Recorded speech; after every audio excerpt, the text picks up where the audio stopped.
While everyone else is just living in the room, you're the one noticing the exact second the energy shifts.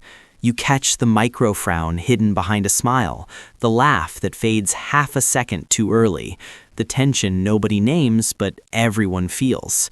Most people call it being perceptive, but you know the truth.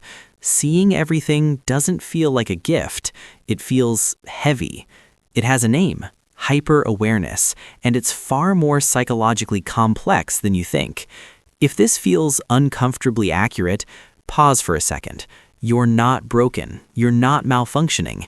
Research suggests nearly 20 to 30% of people operate with heightened sensory and social awareness. They just rarely talk about it. They learn to adapt, to mask, to pretend they don't notice what they always notice. So if you've ever felt too aware for the room, that's not a defect. That's a different operating system. Psychologists sometimes describe this as high-definition cognitive processing. Your brain doesn't filter aggressively. It absorbs tone, body language, timing, emotional undercurrents. But here's the twist. The more data your brain processes, the less automatic life feels. You're not just experiencing moments, you're monitoring them in real time, which creates distance, awareness without escape. But wait, before you think this is just anxiety, it's not. Anxiety fears what might happen. Hyper-awareness notices what is happening. Plot twist, there's a deeper reason. Your brain is wired to detect patterns before others do, especially social ones. You replay conversations, not out of insecurity, but analysis. You notice when someone's tone doesn't match their words.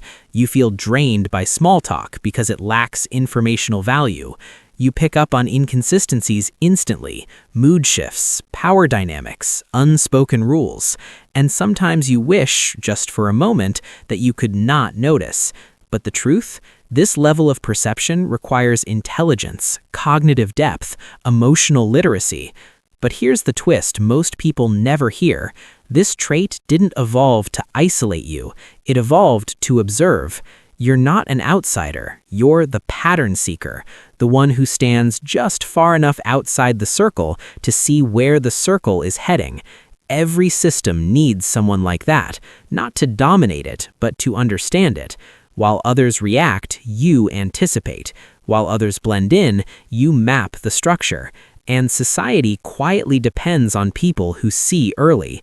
So maybe the exhaustion you feel isn't social weakness, it's cognitive overexertion. Being different doesn't mean you failed to belong. It may mean you chose awareness over comfort. You don't have to shrink your perception to make others comfortable. You're allowed to live with depth. And if you choose to understand yourself instead of silencing yourself, that's not rebellion, that's alignment. So maybe don't ask, why am I like this? Ask instead, what does my awareness want to show me? If this resonated, you don't need to change. You just need to understand how your mind actually works.